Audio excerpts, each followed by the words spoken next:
Last game of the season for the English Premier League. Watch this video. Hello, welcome Tommy Edson. I hope you're all well. So we just had the last game of the season for the English Premier League on Sunday. All the kickoffs were at 4 p.m. Some interesting results up there. And, a win for Man City, a win for Bournemouth. They've had a great season. West Ham beat Ipswich away 3-1. Yeah, decent performance in the end from West Ham, although Ipswich had their moments as well. So Bowen again. Great. Kudus, great finish there as well. Liverpool came away with a 1-1 result against Crystal Palace at home, where they had their parade and had the presentation of the league title as well, of course. Man United coming away with a controversial 2-0 win at Aston Villa. Newcastle faltering at the end, beaten by Everton. Everton having a great end to the season under David Moyes, to be fair. Chelsea winning, beating Nottingham Forest. Arsenal beating Southampton 2-1. Spurs losing 4-1 at home to Brighton, and Wolves and Brentford with a 1-1 draw. What needs to change for next season for a lot of these teams? Well, the likes of Man United, Tottenham especially, and West Ham. Those teams who well, certainly Man United and Tottenham, who should be really top 6, top 8, top 6, really. They've got to change it around. Amarin at the end of the game was, addressing the fans, and he was really apologetic. So we apologise of everything. It's just not good enough, and look, they got to turn things around. How they're going to do it, we don't know. Ange Postecoglou, of course, they've just had that fantastic win in the Europa League, but the league doesn't lie. The problem is they should have been coming off a high there, and they've gone and lost 4-1, at home. Now, you could argue, well, maybe the players celebrated a bit too much there, and they had nothing to play for. But it's about pride at the end of it. It's about pride, isn't it? The thing is, if Ange and Tottenham don't start well for next season, if they're in terrible form, then he can be on very shaky ground as well. So they're going to have to change. But in terms of teams at the top, then, well, Man City came good towards the end of the season. Arsenal sort of stayed in there. Chelsea put themselves back in there as well.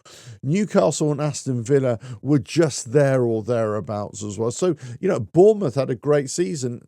Could they come again?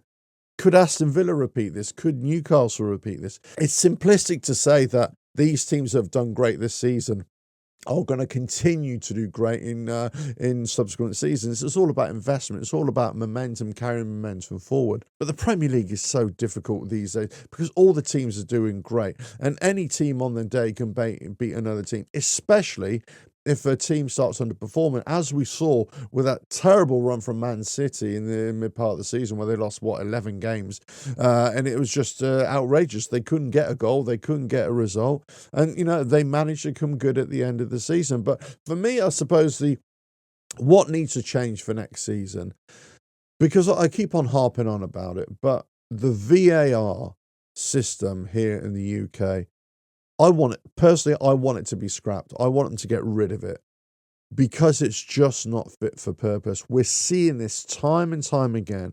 You're either getting poor refereeing decisions that is not being addressed by VAR, where they're looking at screens, or the VAR themselves, those who are looking at this in slow time, are also making the same wrong decisions. You think, well, how does that happen?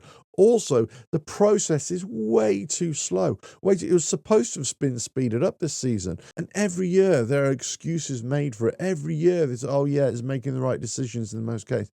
But in lots of cases, it isn't.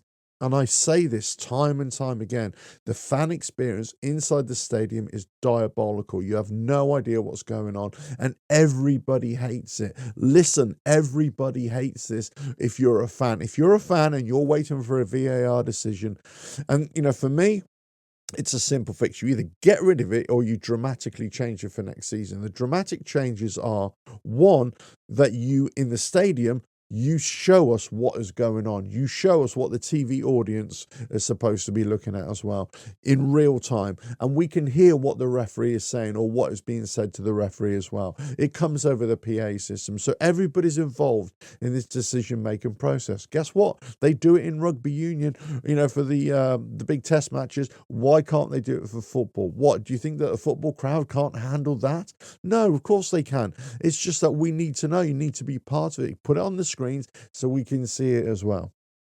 But the process in itself needs to be better. They need better people in there. Some of the refereeing decisions this season have been absolutely diabolical. And the VAR has been no better. A lot of the teams have to reinvest. A lot of the teams have to go back to the drawing board. A lot of the teams, the likes of Man United, I'll put West Ham in there as well. They need a big clear out of a lot of players. And a lot of players are going to be retiring out. A lot of players are going to be moving on anyway.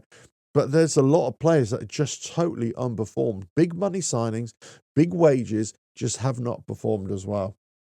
So, but you've had great seasons for the likes of Newcastle, Aston Villa, and Nottingham Forest, and Bournemouth. Let's not forget Bournemouth. They've had some fantastic seasons as well. For those teams, well, a bit more of the same for them. But for other teams, it's it's a long, hard summer to change things, to come back for a better season in August. But as I say, it's been an interesting time. I'm just looking at the league tables right now. Liverpool just gave up at the end of the season, didn't they? They just couldn't be bothered, really. Arsenal, they came good and they held second place. Man City, they turned it around, and Chelsea, ended up in fourth. Newcastle, they're fifth, Villa in sixth, and Forest in seventh. And so Brighton, decent campaign as well, and Bournemouth as well. So good stuff from them.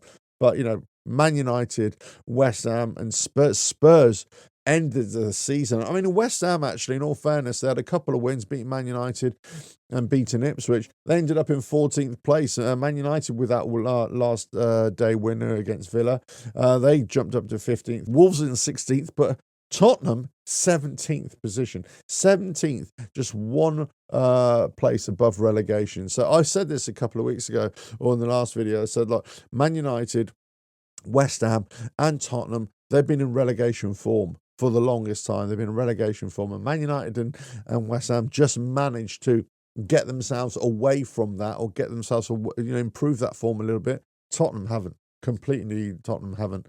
And although they've had a great season in terms of winning the Europa League, I can understand why a lot of fans from Spurs would still want Ange out, because they've had a terrible season in terms of the league. Lots of things need to change. Lots of things will change by next season. But let us know your thoughts in the comments below. What needs to change for next season for your club, for your team? Or is it much the same? What do you think of the VAR system? What do you think of the refereeing? Does something need to fundamentally change in football? What about wages? Should there be wage cap? All this kind of stuff. For me, in terms of West Ham, I would like to see a push out a lot of these talented players, or not foreign players per se. I'm not anti-foreign players, but players that you're paying a lot of money for that just don't produce. And I would like to bring in just good, honest players.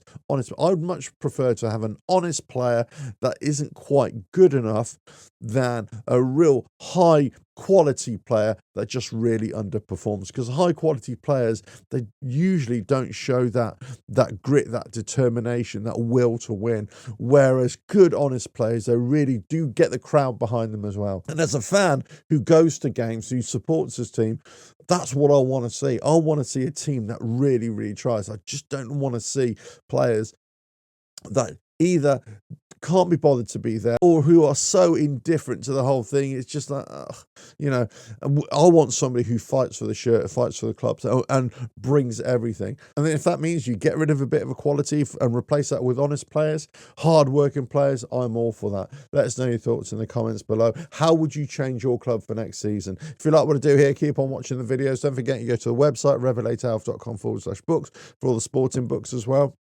Football books, boxing books. And with that, I'll catch you again. Another video coming very soon. Right, pre-season coming very soon. Catch you again. Bye now.